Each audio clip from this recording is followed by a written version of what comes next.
going to just go straight into this because we've got quite a lot to cover, and I'm looking at fairly new research. Some I've been doing with JJ, some I've been doing with Andrew and a couple of other people, looking at the intricacies and different angles on what's coming out of the ground at Karahan Tepe and Göbekli Tepe and other sites in the Şanlıurfa region. This is the new book, the wooden book, just published a couple of weeks ago, and this is the book launch, so I'm very pleased about that, so you can grab a copy, obviously. Artwork by Dan Lish, I want to give him some credit, I did some artwork in it myself, and I must thank Andrew and JJ and many others for the research over the years and the collaborations over the years. Here's some other things, books and other things I've been up to as well. But let's crack on and let's get down to the area down in southeast Turkey. And so, and you can see that, you know, the location of it just here. But there's quite a few sites, not just this one site in particular. There's numerous sites now called the Tas Tepeler culture, which means stone hills.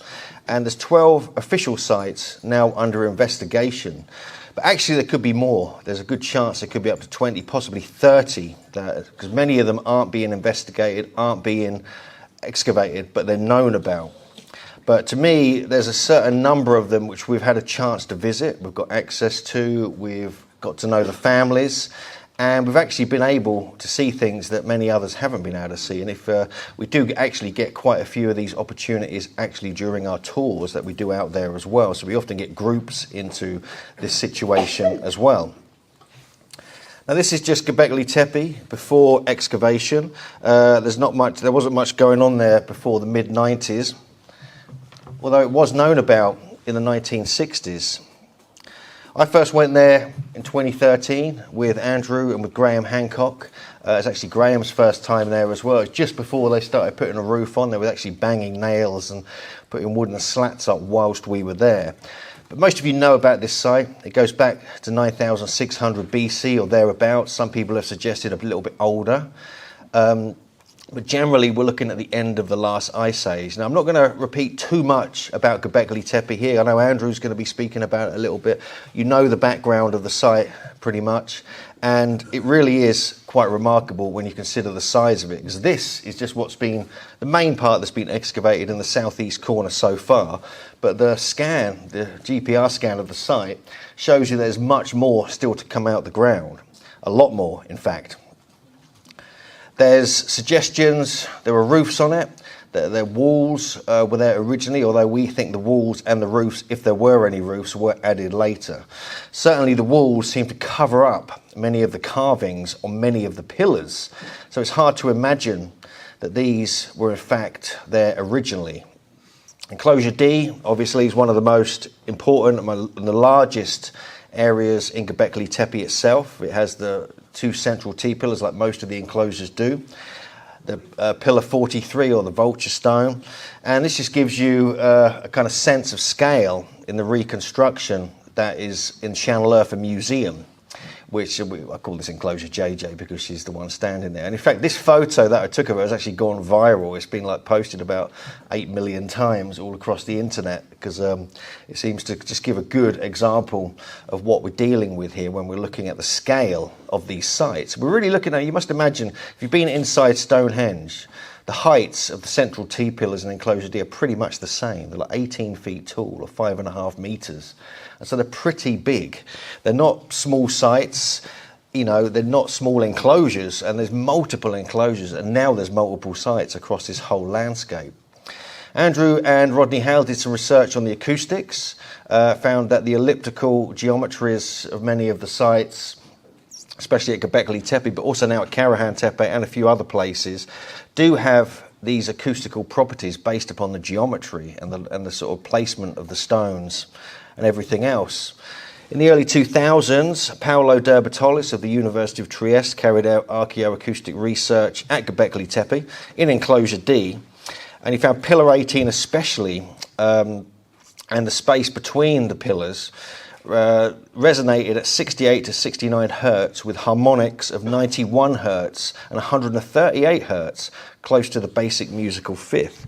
It was found to be deliberately placed in a shallow pit. This is pillar 18 he's talking about. And he felt it was to enhance the mechanism of vibration that may have been designed to hum in the wind. He also found when he tapped it, it felt like part of the lower part of the pillar could have even been hollow. Now, he didn't got any proof of that, but it's interesting if that's the case, that there's actually some of these could be hollowed out.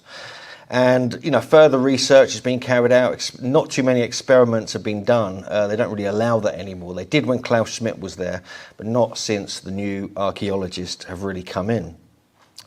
There's also, he found, when de Bertollis was there in the early 2000s, he also found a spiralling magnetic field, also in the middle of Enclosure D, which fascinates me because I'm absolutely obsessed by the work of John Burke and Philip Karahan and others who have been looking at the magnetism and the kind of, you know, enhancing seeds and grains, but also enhancing consciousness with the energies that are present at these sites.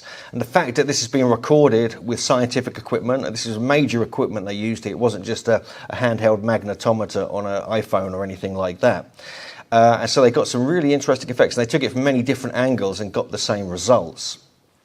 So this, I personally find very interesting because it's now thought, it's been thought for a while, that agriculture developed after the construction of such sites as Göbekli Tepe and Karahan Tepe.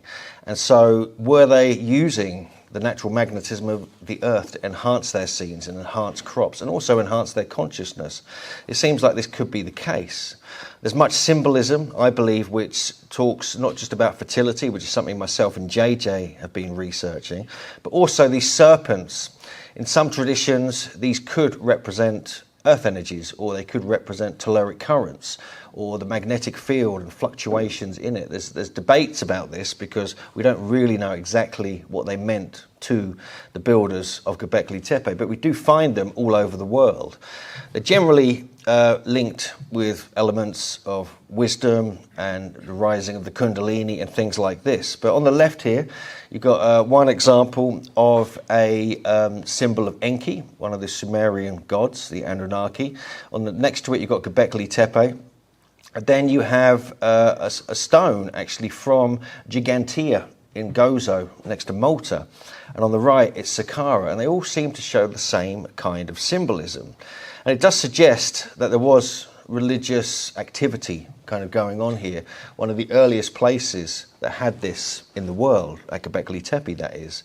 And here's just an image from the book that was drawn by Dan Lish. And it shows you some of the different things that have been found at the site here. These include skulls that are hung up and strung up, possibly from T-pillars. There's bowls that were found, which were to be brewing beer.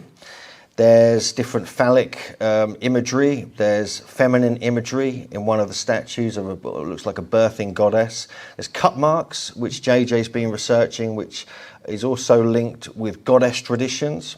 And obviously we have this totem pole effigy with serpents and different creatures and what appears to be someone giving birth or something similar upon it itself. And this was found in one of the enclosures at Göbekli Tepe.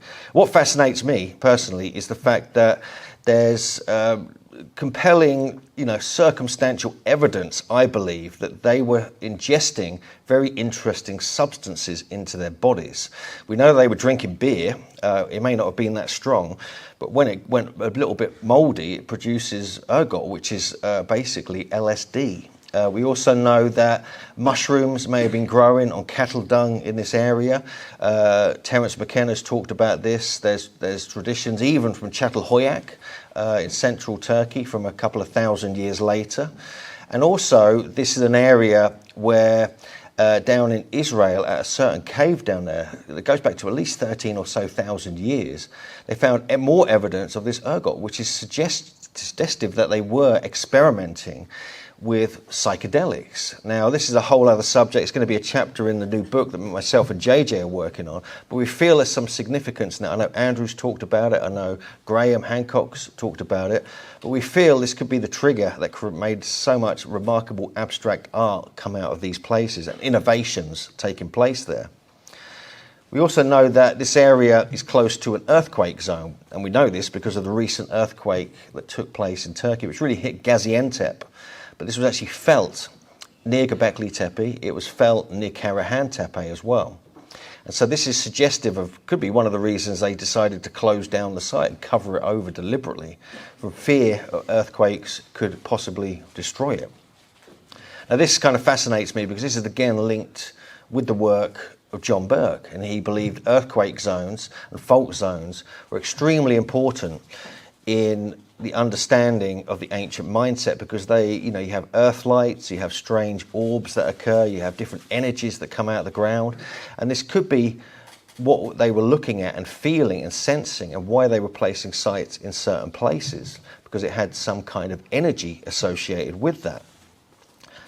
I'm also fascinated by some research that came out a few years ago by Gil Hackley and Avi Gopher of Tel Aviv University, where they did some geometrical research locating the centers of the different enclosures at enclosure D, and they found that they all formed into this perfect, very close to perfect equilateral triangle oriented to the north-northwest. They also found alignments, you can see with the yellow line going across there, between the central pillars of two of the enclosures, and also the blue line, the kind of orientation of the entire complex, it appears, fits neatly between the two green areas at the bottom, which were the entranceways or the dromos entrances into two of the enclosures. And so this was really, really intriguing to me, just this alone. But what they managed to do while they were there is actually get some of the measurements out of the site.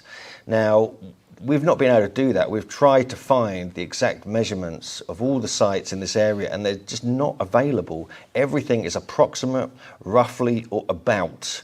Nothing is absolutely precise. So when this came out, we were delighted because Adam Tetlow got hold of this, and Adam Tetlow is actually speaking at Megalithomania next May. He's a metrologist, but he's also a geometer, and he was able to analyse the data. And he came up with what you can see on the right here. He came up with all these different ancient measurements being used at this particular site. And what fascinated me the most was the fact that he found the Sumerian foot, the Persian foot, the Royal Egyptian foot, and the British foot, just based upon the measurements that had been decoded by Avi Gopher and Gil Hackley from their analysis previously. And so immediately he realized, oh my God, this is something profound here. And he kind of took this to another level, and we realized, and I've been doing research with him since then, and we think we've managed to find many more measurements, and they all seem to fit with these ancient systems. Now, you know the work of John Michel, I hope. You know the work of John Neal, perhaps, ancient metrology. And Adam Tetlow's been forward in this, pushing this forward very well in a very profound manner, that they were using a system of different lengths of the foot, all the ancient different lengths, and they're all ratios and precision kind of differences between them. Now, I'm not going to go into this all now, it's quite technical, but we're going to publish an article about this, and also it'll be going in our next book. But also we have the work of Howard Crowhurst. He analysed this work from Avi Gopher and Gil Hackley, and found that if you apply modular geometry to the whole site, and based upon what had been found by these Israeli scientists, that he found more details emerging. And what modular geometry is basically the placement of squares next to each other, north, or south, east, west, and you can't go at different angles. It has to be north, south, east, or west, and your placement of squares next to each other. So you have double squares, triple squares, 5 squares, many squares as you want. And he started experimenting with this and found in remarkable results. Firstly, he found that it proves that they knew precise north, they knew exact north and south, east and west, absolutely precisely, based upon the modular geometry and the angles within the squares. He also found different elements in it as well, suggesting, and he believed this proves, because they found so precisely north, south, east and west, it proves it's a temple.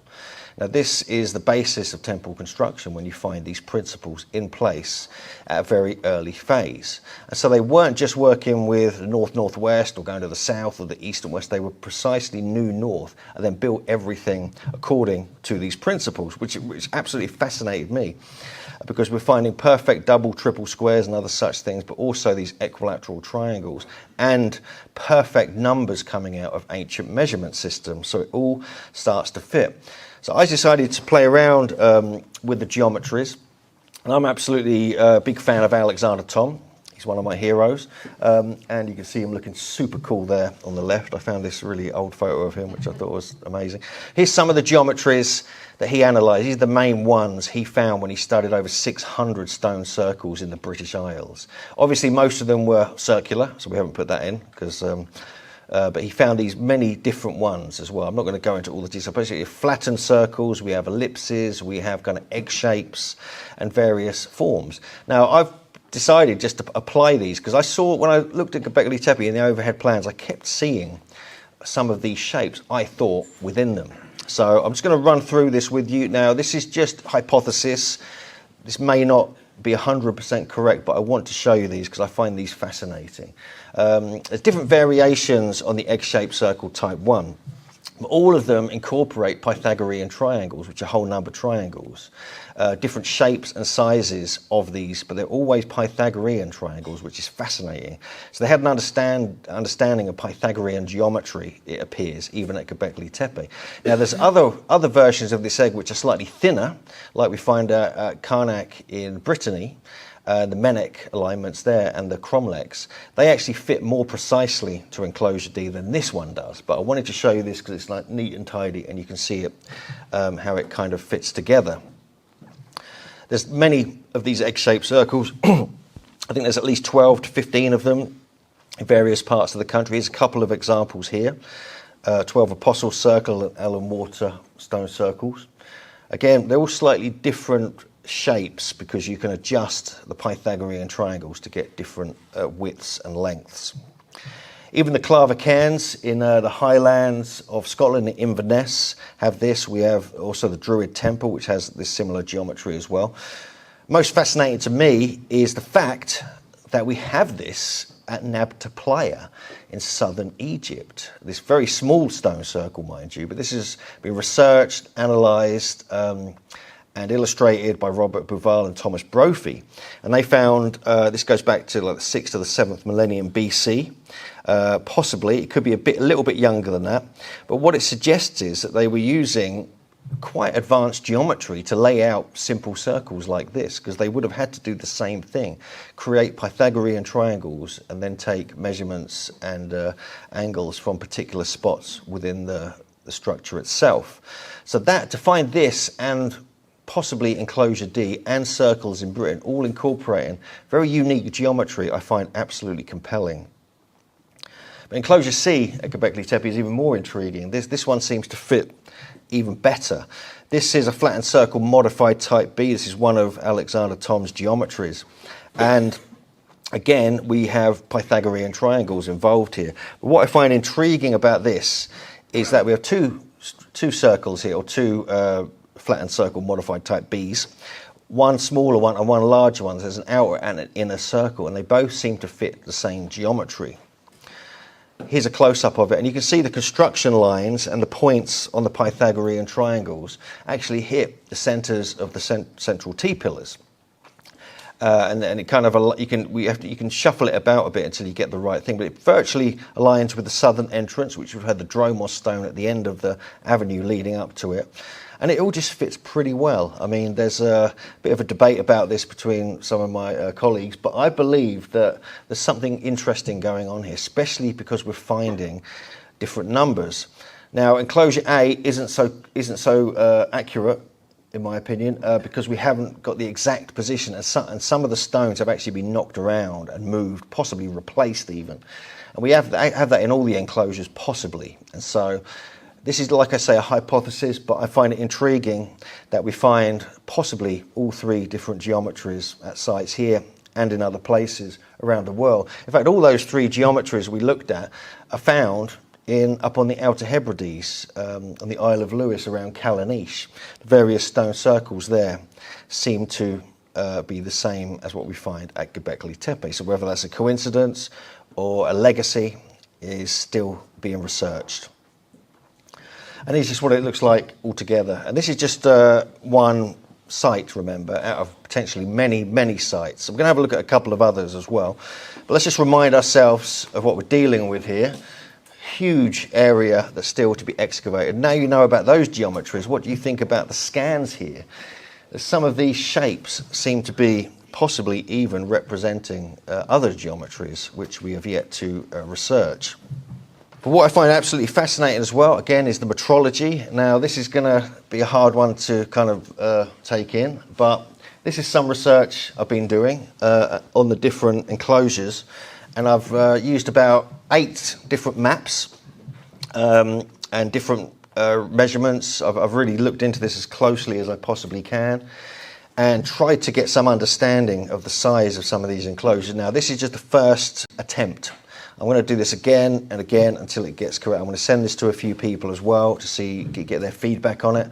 But remarkably, what we're finding is the use of all these different measurements that John Neal and John Michel have been talking about. But what's even more fascinating to me is that we find a measurement that Alexander Thom discovered called the megalithic yard. Now, this is 2.72 feet or 0.83 meters. And this is also found here in abundance as well as the British foot, the Sumerian foot, even the Remen, the Samian foot, and so on and so forth. We even find the meter at play here as well. But we must understand that even the meter is actually a triple length of an ancient measurement as well. And even the megalithic yard is very close to a Spanish vara. And so there's lots of possibilities emerging from here. But what I suggest, this is a hypothesis again, I'm going to be putting this into a chapter in a forthcoming book, is that they did have an understanding of these sophisticated measurement systems, because when you go to Göbekli Tepe or Karahan Tepe, you just see something remarkable. It's not like you're seeing just a stone circle in a field. You're seeing a lot of innovation and thoughts and a process going into these sites, and you can feel that immediately. There's something profound, sophisticated, and I believe they were, as Debbie's been talking about, they had this shamanic aspect to their culture, but they combined this, and they liked their precision, they liked their geometry because it brings harmony. This is something that John Michel always emphasized. You focus on the geometry and the measurements and get them all intact, and it creates harmony and balance within the site itself. It just shows you enclosure D. This is like the analysis I did on this particular enclosure. But we've even got Egyptian cubits emerging here. When you find whole number measurements, that's when it's kind of worth noting. I found a whole bunch of other measurements, but they were 0.3 or 0.7 or half. But if you're finding perfect whole number measurements, that's when you kind of take notice. And there's quite a lot of these kept turning up, and patterns kept emerging. But again, we need to do more research on this. One other thing that I've been trying to look at, but I've not been able to find the exact measurements, is the tops of the T-pillars. The only ones that are really properly intact are mostly in enclosure D, now especially when it comes to the central pillars. And what we found here is that the tops of both the T-pillars in enclosure D, pillar 18 and 31, are both double squares. Precisely. So they're pretty much very close to double squares. There could be a slight variation on some of them, but that I found really interesting immediately because it's known that to find the megalithic yard, you can use the Remen and the royal cubit from a square to a double square. So we don't know. I've kind of analysed the measurements as best I can and came up with some numbers, but I'm not going to mention that yet because I haven't got the exact measurement of that particular tops of the T-pillars, only estimates. But what is, again, fascinating is that John Michel, again, who was really against the meter, as you can see here in his metric madness, stop metric madness, I think in the early 70s, he said at ground level, the stones, when he was talking about Stonehenge, at ground level, the stones were exposed to wear and damage. But the raised lintels to which the privileged would have access might have preserved certain linear units to the present day. So could the same apply at Göbekli Tepe? Were they preserving units of measure within the sites themselves. And I believe they may well have been. And I believe even the belts on the T-pillars, I believe even the measurements of each section of a T-pillar may encode specific information about this kind of thing, because how else would you preserve it? In wooden sticks that decompose really quickly, or what? And so I think there's a case to be made for that. But more will be researched. But the double square is really interesting because we find that the ground plan of the King's Chamber in the Great Pyramid is a double square as well. We have diagonals over the Karnak landscape in Brittany between sites, and actually the double square actually marks the exact winter solstice orientation. If you draw it between a double square, that's the angle it would appear on the horizon. So that's intriguing again in its own right, because even some of the geometries we're finding at Göbekli Tepe are also found at Karnak. They're also, we're finding very ancient sites in the Karnak region of France as well, going back to 7,000 to 8,000 years in some cases. There's also a case to be made for looking at artifacts when you're trying to understand any measurement systems. Now, these are the famous chalk drums, the Folkestone and Levant drums, some found up north, some found from West Sussex. And they found on one of these, particularly I think the Levant drum, they found what's called, when they wrapped a thread around it or a string to its extreme point, they found that it measured what they call the long foot, which is extremely close to the Persian foot, which I find interesting. Must also remember that the Persian foot, which is 1.05 feet, is also found in the measurements of Stonehenge, as is the long foot, which is extremely close to this. And then you find artifacts like this on the bottom right here from Karahan Tepe, which I'm not even sure how big that is, but I think it's something like this size. So this could be another device where they were wrapping thread or string to kind of maintain and continue measurements to be passed on from different cultures and tribes and generationally as well. Now, we haven't got any evidence of that yet. We've not been able to actually wrap strings around any artifacts just yet, but you never know, maybe in the future.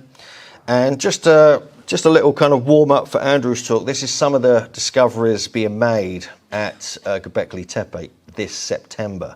But I'm going to move on because I know Andrew's going to get into all the new things that have been found and the relevance of them in relationship to what has already been uncovered. But perhaps the most fascinating site that all of us are obsessed by is Karahan Tepe. Now, this is located about 23 miles southeast of Göbekli Tepe in Şanlıurfa area. Now, Andrew, I know, has been going here since at least 2004, and I've been going here since 2014. Before it was uncovered, where you just see little tops of T-pillars sticking out the ground.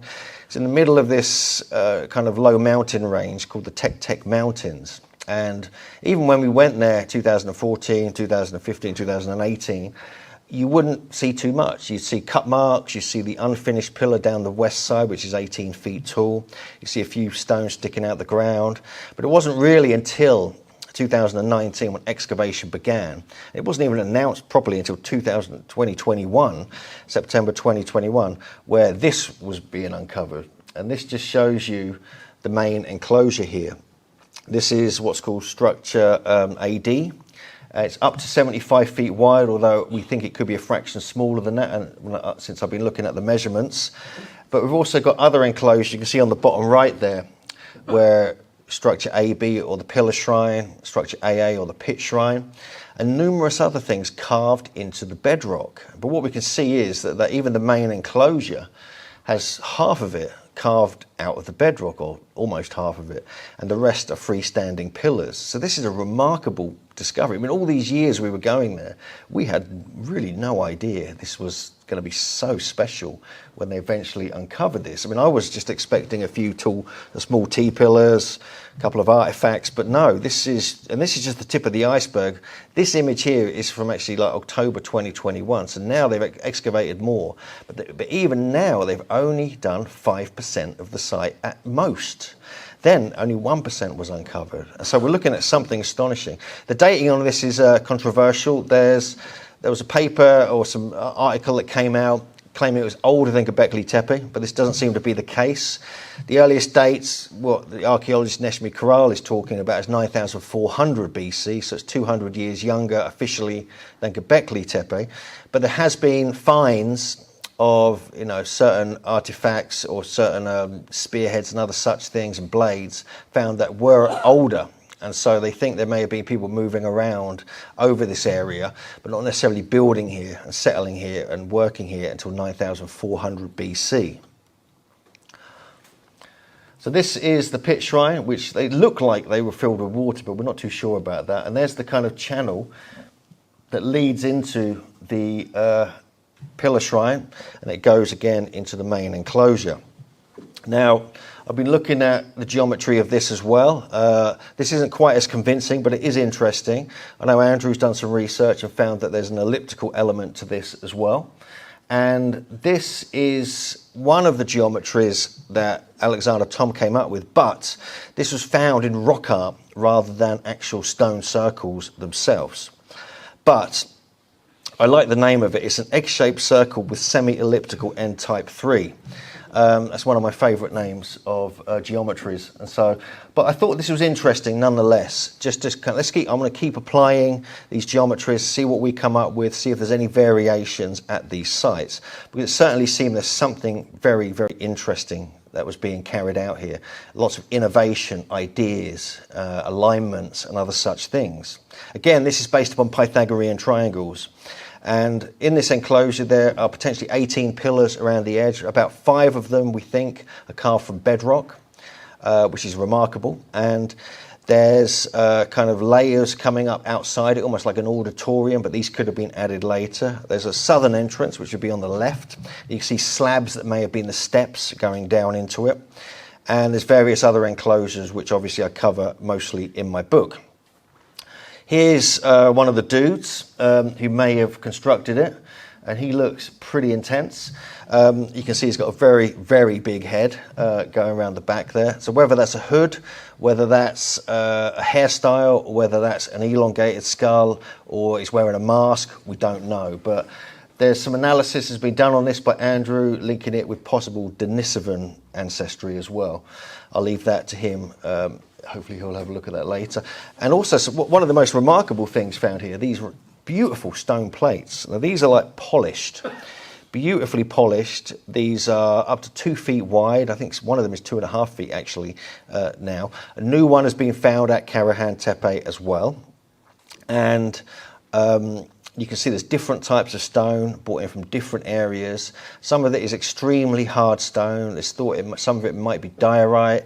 There's a very hard sandstone. There's basalt, and there's potentially others. These haven't been analysed or put in any kind of academic paper as to what they are or where the stone came from. But you can see the one there, it's got what looks like a kind of cut mark in it, like smoothed out. And these were found all across the benches in between the T-pillars at Karahan Tepe, mainly in the main enclosure, but since then one has been discovered in the new enclosure, which is going to be talked about later. But this fascinates me because how do you create such a beautiful cut mark in hard stone like this? How do you have the technology to create these in the first place? This is very sophisticated for 9400 BC. And it's thought, you know, there's speculative ideas that because these were placed in this kind of sacred area, that these may have been where sacraments were given out on, oils. It could be where we did some experiments actually there, myself and Andrew. We were tapping different objects around the area to see if we can get any acoustic properties. You know, and Andrew came up with this idea that maybe these were acoustic because some of them do appear chipped, like they've been tapped. And so it could have had some kind of sacred purpose from an acoustic perspective. Here's a few of the other artifacts that have recently been found. There's one on the right we've already looked at, but there's also like kind of strange beads, a little frog or toad. There's another one which is called a shaft straightener or something like this with a carving on it, which is actually on the top left, which you actually get from the same carving you find at Kortik Tepe, which is an earlier site up near the Tigris River, which is nearly, I think, about 1,000 years older than Göbekli Tepe, but no T-pillars there or anything like that. This is, I want to show you this. This is actually a scan I took of the site. I managed to get my iPhone working very well and ran around and managed to get this. Now, this just gives you a kind of little feeling of what it'd be like to be in this. Remember, this is about, 18 feet wide or 6 meters wide, something like this. It's about, you can stand up in it and your head would kind of almost be looking at the head there, which is about 3 times the size of a human head. And this is carved out of bedrock again. Now, there would have been something natural here that kind of made them want to choose this, but all these pillars, 10 of them, are carved out of bedrock. Now, we believe that they're possibly representations of phalluses. They could be something else. They could be like serpents rising up. They could have other meanings. They could even be mushrooms. But one of them is also kind of separate from that, and it looks like a kind of slightly curved stone going up like a rising serpent. But it was in this, at this enclosure in December 2021 that myself and JJ had a remarkable experience where we witnessed something happening on the morning of the winter solstice. And you can see the light coming through there is touching the head, and it's coming through that whole stone, which leads out between this structure AB, or the pillar shrine, and the main enclosure. And this just shows you how it would move through the main enclosure as well. So this is the winter solstice sunrise. Basically, it's the furthest point on the horizon to the south the sun gets to before it starts returning, pretty much around Christmas Day. And then, so this only works, the light coming through this hole into the chamber on this particular time of year over a few days, because it's actually a standstill of the sun. That's what solstice means. And this just shows you what it looks like. The process of the sun shining through it as it rises, and a 45-minute period this occurs from 10 minutes after sunrise for about 45 minutes as the sun slowly moves through the sky as it rises. It illuminates more of the stone head through the porthole stone, and it's only 40 centimeters wide or 70 centimeters wide as its widest point. So it's very precise. And I've had people tell me, oh no, it's just a pure coincidence, over and over again. And I'm like, have I gone mad? Are we imagining things here? But we've checked it all out. We had Andrew and some of his Turkish team join us last year as well to have a look, just to make sure it still worked the following year. It did. It worked really nicely. The weather was actually much better. And we got some amazing footage, and we got some new data as well, which you can see here. And this just sort of proves the fact that it not just works now, it worked very well at the time of 9000 or so BC. We had Andrew and Rodney Hale have a look at this for us to double check everything. We went on Stellaria and we triple checked it, and we pretty much came to the same results, that certainly it would work better in prehistory when these sites were being constructed and created. And because the sun, due to the obliquity of the ecliptic, the sun would rise further to the south or further to the right on the horizon.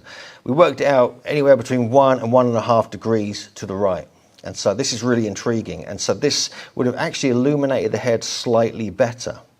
And so it would have even been a better illumination of the stone head. So they were marking the winter solstice 11,400 years ago, possibly, maybe 11,000 years ago, in this part of the world. This is therefore the oldest known winter solstice alignment connected with a megalithic site on the planet.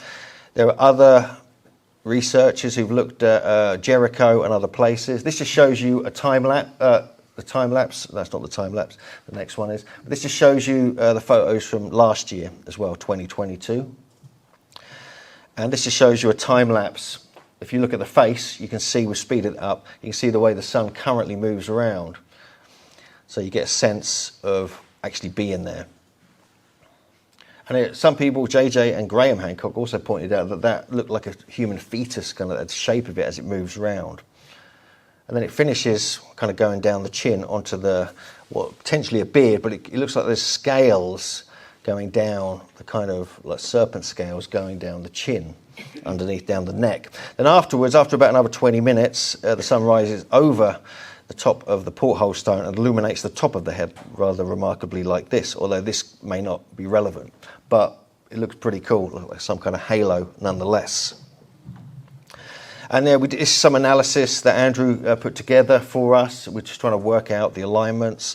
And we're pretty sure, I've been working actually with a gentleman called Kevin, Kevin Ellinger, and he's been helping us reconstruct the winter solstice sunrise using computer CGI graphics, which we're working on now. I don't have any images of it just yet. We're in the early stages, and so he's able to like reposition where we think the central T-pillars are. We're experimenting, and he put it through all his computer, put the sky in for 9000 BC, the different in degrees on the horizon, and remarkably, it came up trumps. It worked, and he was like, "Oh, this really works. This is unbelievable." He's also been working on putting a hypothesis of a wooden roof structure over the top of Karahan Tepe as well. So he believed, as some other people do, that they did have roofs, although we're not too sure about this. But actually, what he did that, and then he applied the winter solstice, and it still worked. It went through the gaps between where the wooden post would be and where the wooden roof slats would be, and it kind of that really got. He said, "This is for real now," and he got blown away by this because he didn't even know about the winter solstice. So I just sort of pointed it out to him and shared this with him. So even if it did have a wooden roof, this could still work perfectly. It would be like an opening to this particular area, and the sun would appear to go between the two central pillars. And the two central pillars, as you can see there's only a small gap from that angle between them. Now, what we realised, and I talked with Andrew and JJ about this, but also this Kevin as well has noted this, is that the sun could rise and hit the first pillar, and then it'd take a while. Then the sun would beam into the stone head through the hole. Then the other pillar then would block the last part of it. So it could be a smaller amount of time, less than 45 minutes, where the head gets illuminated. So that intrigued us because all the possibilities, all the research, even with a roof we thought would block it, everything works. And so we're going to keep talking about this because we're going to go back this year and have another look. Now, remarkably, there's other very ancient alignments that have been recorded at other sites. Andrew's done a whole bunch at Göbekli Tepe and at Karahan Tepe. This one from Rambakai and Roy Liran. This is very interesting. She spoke to them about the winter solstice at Karahan Tepe. They were very intrigued by it. This is the summer solstice sunset orientation at Jericho, which is in basically Palestine, Israel area. Managed to go there recently, managed to get virtually inside the tower, but the gate was locked. But yeah, this is again very interesting. So proving, and this is an academic peer-reviewed paper, it proves that they were measuring the sun and the movements of it certainly around this era. This goes back to 8,300 BC. But there are other sites that follow the same kind of principles. These can be found all over the world. Possibly the most famous is Newgrange.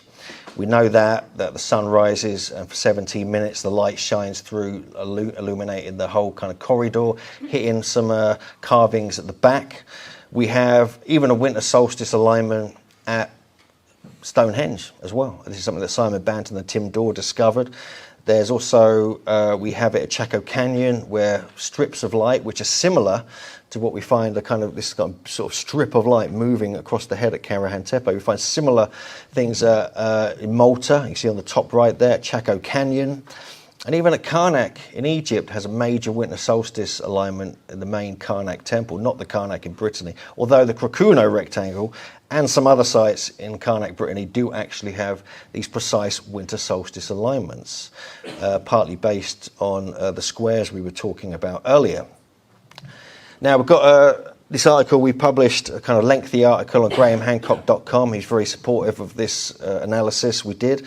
We've just updated it. It's going out this weekend, the full update on this since we went there last year and all the new analysis. So you can check that out. It's also a paper or an article we put up on academia.edu, so to hopefully reach a wider audience. And there's quite a few other elements of research we've been looking at as well, myself, JJ and Andrew, looking at the possibility of Venus being involved. We know that certainly on the winter solstice, at some points during the 8-year cycle, Venus will rise before the sun and along the same path as the sun, possibly bright enough even to illuminate the stone head, much like you find at the Newgrange chamber as well. There's other elements here we have, which Andrew has done some research on relating to the Milky Way, Scorpius, and other movements in the sky, in the night sky on the winter solstice. Also on the summer solstice sunset, which Andrew has been researching, which actually triggered us to actually go there to really, to look at this, make sure we were there for the winter solstice, because he found this summer solstice sunset alignment with the AB pit, with the AA pit, or the sunken pillar pit shrine. And so remarkable discoveries are coming out in this part of the world. We also tried to investigate the equinox sunrise there recently. We got up very early to go and look at this. And we're still unsure about this because we believe there could be a channel carved out heading east from the pillar shrine. But we don't know because it's full of rubble. You can sort of see what looks like the entrance to this channel when you look closely, but you can't see the full channel because there's still rubble that hasn't been cleared. But that, pretty much orientates to the east. And this is interesting because it fits in with what Graham Hancock and Robert Bouval put forward, that the Sphinx aligning to the east, you actually see Leo rising on the horizon during the equinox. And you do pretty much here, very close, only 1,000 years different to the dates they were putting forward. So I find that very intriguing. And also the idea that maybe, there's so many leopard carvings like we see here, that maybe they saw Leo as a leopard. It's just a complete speculation, this, but wanted to throw that in there. But this just shows you a couple of the carvings that we discovered last May, where we just happened to be there at the right time and the light hit these upright pillars. And on the right there, you've got a rotating leopard sort of on top of a man in some kind of statue. This is one of the famous statues that was found in the main enclosure. Again, this could be some kind of shamanic element here, and also it could have other meanings as well. And here's just a kind of reconstruction that Dan Lish put together of potential activities taking place in the main enclosure, with the pillar shrine in the back there towards the right. You've got someone pouring water into the channels because there's a chance there could be water being moved around for ceremonial purposes here. There's no natural water here. It's miles away. It's like 30 miles away at Sogmatar. But they do collect rainwater and harvest rainwater here. And we've kind of tried to reconstruct it the best we can. I've also done a reconstruction of the site looking north, as though you're kind of flying a drone or from a helicopter looking at the site of what we know so far. But since this even, a new enclosure has been discovered over to the left. So we'll have to improve on this. But again, this is the work of Dan Lish. It just gives you another view of the pillar shrine, which I find absolutely fascinating. And you can see that kind of strange looking pillar. It looks like a kind of strange serpent rising up. So there is a big debate about this, about what it means. But we do find, to me, Charles Koss pointed this out. JJ did a bit of research on this. It is very much like a Shiva lingam of Vedic tradition. It very much is, because you have the water, you have the channels coming in and out, you have the phallic symbolism and everything else. And also, the Vedic connection could stretch even further with this statue from Navali Churi, where you've got the kind of a Vedic priest ponytail on the back of it. We also have other symbolism, this phallic fertility symbolism as well, which is something myself and JJ are writing about. The middle left there, you've got Say Birch. Middle right, you've got Eartha Man, or Balikligal statue. And on the far right, we've got the new discoveries that Andrew's going to talk about later, again here, which are very, very interesting.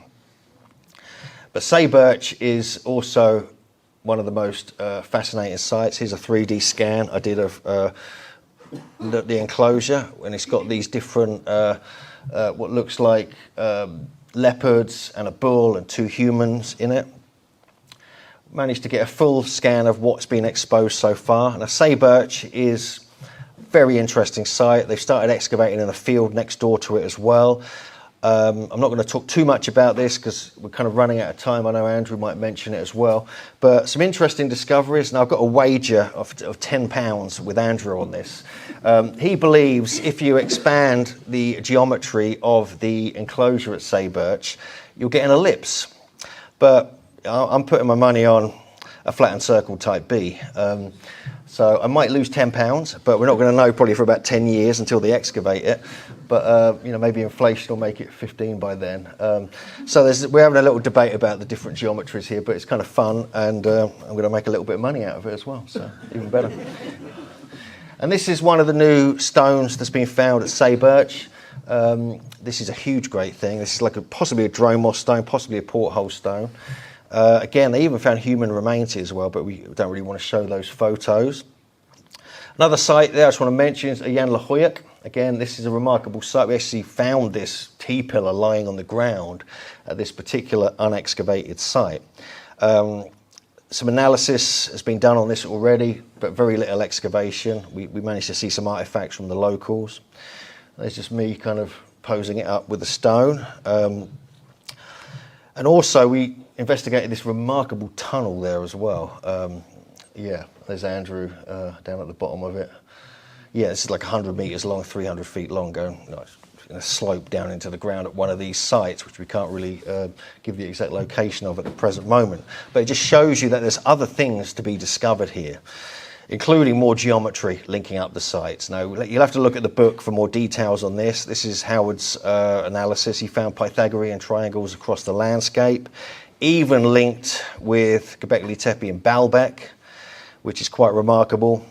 We found ley lines connecting all these up as well, which again we've put in the book. And when you start looking into the myths, you even find talk of the Watchers and the Book of Enoch taking cords and going to measure and such things as well. So were they real surveyors at this time? It certainly seems the case. Then we have a bit of fun at the end here, the similarities we're finding with the hands and the different styles found at these different places. Similar carvings found in Peru. You can see on the right-hand side of that image on the right is Göbekli Tepe. The rest are from Silistani and Cotimbo. And even the measurements between the two sacred centres of the Coricancha in Peru and Göbekli Tepe are harmonic numbers. It represents the Earth's diameter at 7,928 miles. So we have a lot to think about. There's a lot going on in this part of the world.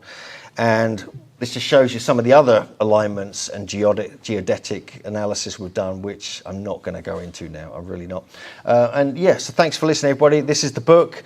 Check it out, and I hope you enjoyed that. And if you've got any questions, we'll have a chat over during the lunch break or later in the Q&A. So thanks, everybody. Thanks for listening.